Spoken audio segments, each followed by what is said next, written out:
Well, novelty is not necessarily good or nice.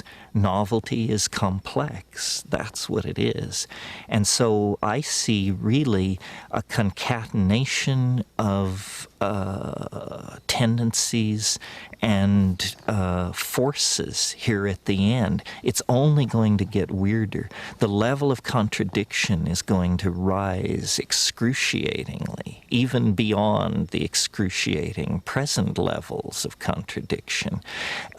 So I think it's just going to get weirder and weirder and weirder, and finally it's going to be so weird that people are going to have to talk about how weird it is. And at that point, novelty theory can come out of the woods, because eventually people are going to say, what the hell is going on? It's just too nuts. It's not enough to say it's nuts. You have to explain why it's so nuts.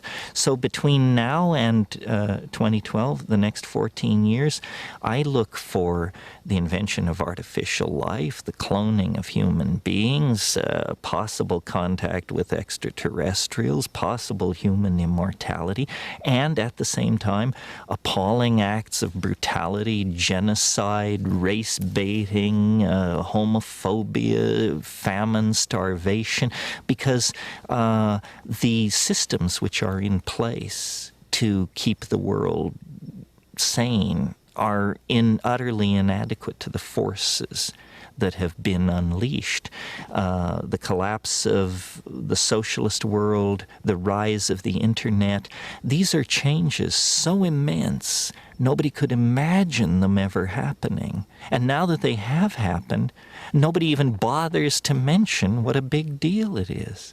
The fact that there is no such thing as the Soviet Union, people never talk about it anymore. But when I was a kid, the notion that that would ever change was beyond conceiving. So the good news is that as primates, we're incredibly adaptable to change. Put us in a desert, we survive. Put us in the jungle, we survive.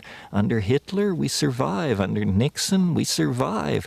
We can put up with about anything, and it's a good thing because we're going to be tested to the limits.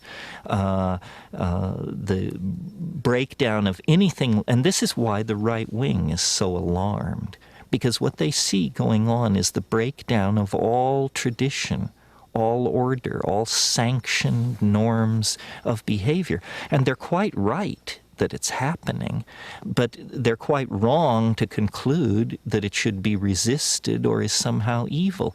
The mushroom said to me once, it said, this is what it's like when a species prepares to depart for the stars. You don't depart for the stars under calm and orderly conditions. It's a fire in a madhouse.